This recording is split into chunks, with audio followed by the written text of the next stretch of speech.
దేవునికి మహిమ ఘనత ప్రభావములు కలుగునుగాక. మరొక మేల్కొలుపు ప్రార్థన సహవాసము ద్వారా మరొక వాక్యము ద్వారా మీ ముందుకు వస్తూ ఉన్నాను.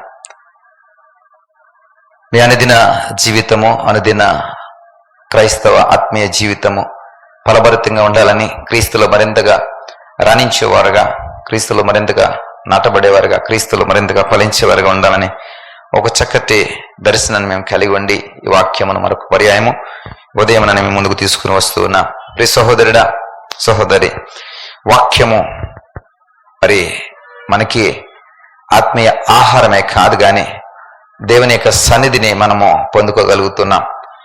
దేవుని యొక్క అభిషేకానికి మనము దగ్గర అవ్వగలుగుతున్నాం. ప్రియ సహోదరుడా, సహోదరి, ఈ వాక్యము చేత మనము బ్రతకగలుగుతున్నాం, పోషింపబడుతున్నాం, వాక్యము చేత ఆదరించబడుతున్నాం.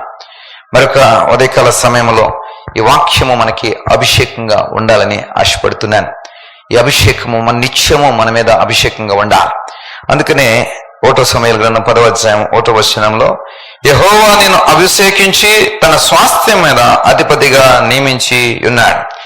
ఎవరికైతే అభిషేకము, దేవుని యొక్క అభిషేకము ఇవ్వబడుతుందో వారు దేవుని యొక్క స్వాస్థ్యం మీద అధిపతిగా నియమించబడతారు. దేవుని యొక్క స్వాస్థ్యం మీద అధిపతిగా నియమించబడతారు. ప్రియ సహోదరుడా, ఆయన నిన్ను అభిషేకించుకుని ఆయన యొక్క స్వాస్థ్యం మీద నిన్ను అధిపతిగా ఉంచాలని ఆశపడుతున్నాడు. ఈ మాటలు మన యొక్క జీవితానికి ఎందుకు మనం అప్లై చేయకూడదు? ఎందుకు మనము ఈ వాక్యం కొరకు ఆశను, జిజ్ఞాసను మనం కలిగి ఉండకూడదు? ప్రియ సహోదరుడా, ఆలోచన చేయి. దేవుని యొక్క అభిషేకానికి మనం ఎందుకు దూరం అవుతున్నాం? దేవుని యొక్క అభిషేకానికి మనం ఎందుకు పాత్రలు కాలేకపోతున్నాం? ప్రియ సహోదరుడా, ఆలోచన చేయి. ఈ మొక్కలు చూడండి, ఆ దేవుడిచ్చినటువంటి అభిషేకాన్ని మేము పోగొట్టుకోము. ఈ మొక్కల మీద రాజుగా ఉండడానికి మేము ఇష్టపడమంటున్నాయి. మొక్కలన్నీ కూడుకుని, అన్ని రకాల జాతుల మొక్కలు కూడుకుని మొక్కలన్నిటి మీద ఒక రాజును నియమించాలనుకున్నప్పుడు ఆ రాజు ఎవరు మనం నియమించుకోవాలి, ఎలాంటి రాజును, ఎవరిని మనం రాజుగా ఏర్పాటు చేసుకోవాలని ఆలోచన చేస్తున్నప్పుడు, ఆ మొక్కల దగ్గరికి వెళ్ళి అడుగుతున్నప్పుడు ఆ మొక్కలు చెప్తున్న ఆన్సర్ ఏంటంటే, దేవుడు ఇచ్చినటువంటి ఆశీర్వాదాన్ని, దేవుడు ఇచ్చినటువంటి ఆధిక్యతను, దేవుడు ఇచ్చినటువంటి అభిషేకపు స్థితిని మేము ఎందుకు పోగొట్టుకోవాలి? రాజుగా మేము ఉండడం మాకు ఇష్టం లేదు. దేవుడిచ్చినటువంటి ఈ యొక్క స్థితే మాకు ఎంతో ఆనందము, సంతోషము. దాన్ని మేము ఎలా పోగొట్టుకుంటామని ఈ మొక్కలు చెప్తున్నాయి. మొక్కలకున్నటువంటి ఆ పాటి జ్ఞానము మనకు లేకపోతే, ఆ వివేకము మనకు లేకపోతే ఎలాగ? ప్రియ సహోదరుడా, సహోదరి, అవి అయితే దేవుడిచ్చిన ఈ స్వాస్థ్యం మేము ఎందుకు పోగొట్టుకోవాలని మరి చెప్తూ ఉన్నాయి. మనము మొక్కల కంటే శ్రేష్ఠులము, పిచ్చుకల కంటే శ్రేష్ఠులము, సకల సృష్టికి అంతటికి మీద మనము శ్రేష్ఠులము. ఈ రోజున దేవుడు మనకిచ్చినటువంటి గొప్ప ఆధిక్యతను బట్టి, గొప్ప పవర్ను బట్టి, మనకిచ్చినటువంటి గొప్ప అధికారం బట్టి, జ్ఞానం బట్టి అనేకమైన గొప్ప గొప్ప ఆవిష్కరణలు చేయగలుగుతున్నాం. ఇతర గ్రహాలకు కూడా మనం ప్రయాణించగలుగుతున్నాం. ఎక్కడో మరి భూమి పొరల్లో చేర్చబడినటువంటి ఆ బొగ్గును తీసుకుని, ఆ బొగ్గును బట్టి ఆ చెట్టు యొక్క వయస్సును కనుగొనగలుగుతున్నాం. అంటే ఎన్ని సంవత్సరాలు ఈ చెట్టు బతికింది, ఎన్ని సంవత్సరాల క్రితం ఈ చెట్టు మరి బొగ్గుగా మార్చబడి భూమిలోకి వచ్చింది, భూమిలోకి వచ్చి బొగ్గుగా మార్చబడిందని. ఇలాగ మనం చూస్తే ఎంత శాస్త్రము అభివృద్ధి చెందిందండి, ఎంత జ్ఞానం అభివృద్ధి చెందిందండి. ఇదంతా కూడా దేవుడిచ్చినటువంటి కృప, స్వాస్థ్యము కాదంటారా? ఆలోచన చేద్దాం.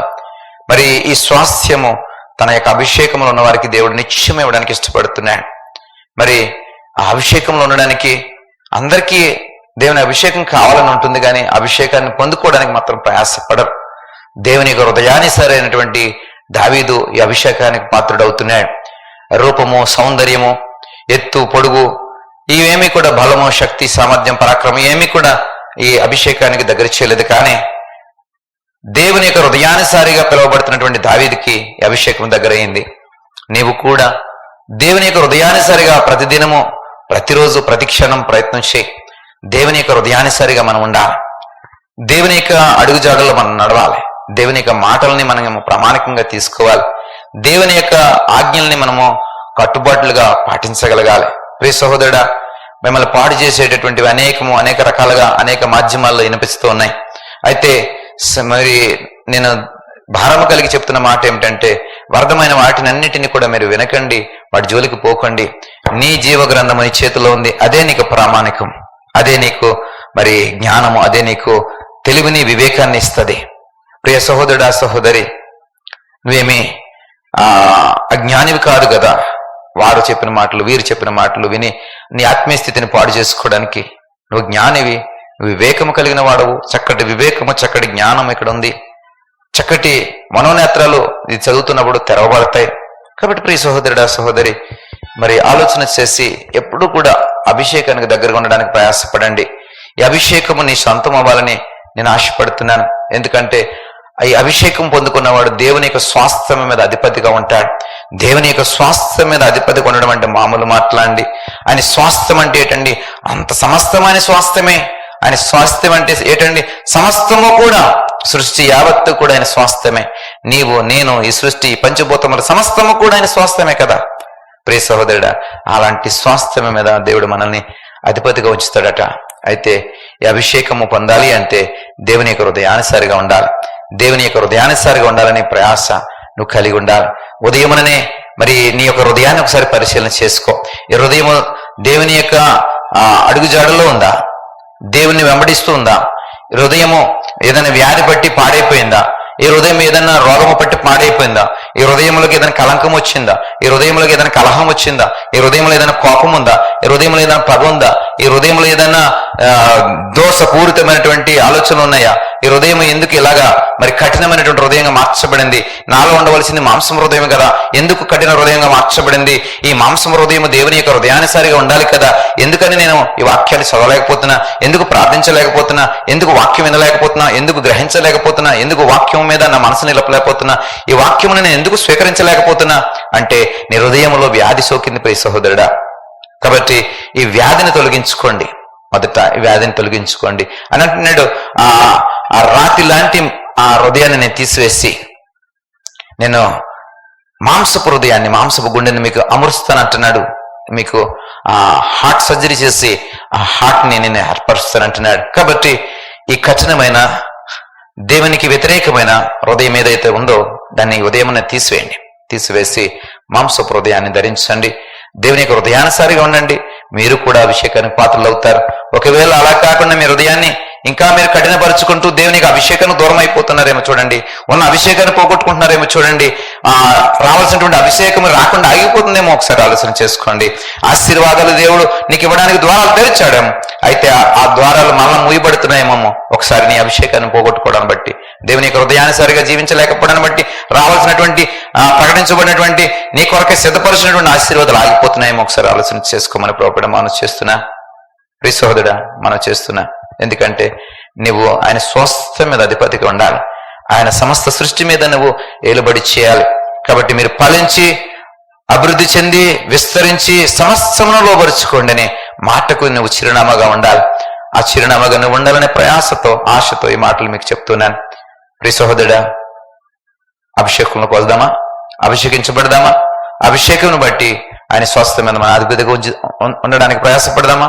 చిన్న ప్రార్థన చేసుకుందాం. దయగల తండ్రి, మాకు సహాయం దయచేయండి. నీ అభిషేకంలో మమ్మల్ని ఉంచండి.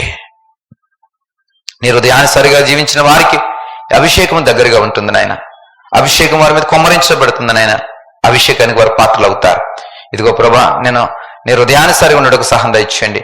నా హృదయంలో వ్యాధిని, రోగమును దయచేసి నాయన స్వస్థపరిచి, నయపరిచి కొత్త హృదయాన్ని నక్కివ్వండి. మాంసపు హృదయాన్ని నక్కివ్వండి.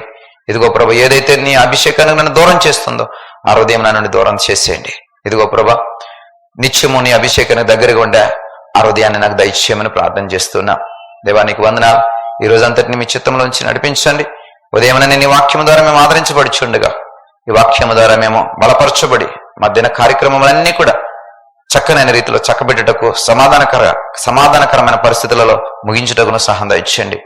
సమస్త మహిమ, ఘనత, ప్రభావం మీరే పొందుకును. నా ప్రభువును ప్రియరక్షకుని యేసు నామములో ప్రార్థించి పెట్టుకుంటున్నాం పరమ తండ్రి. ఆమేన్.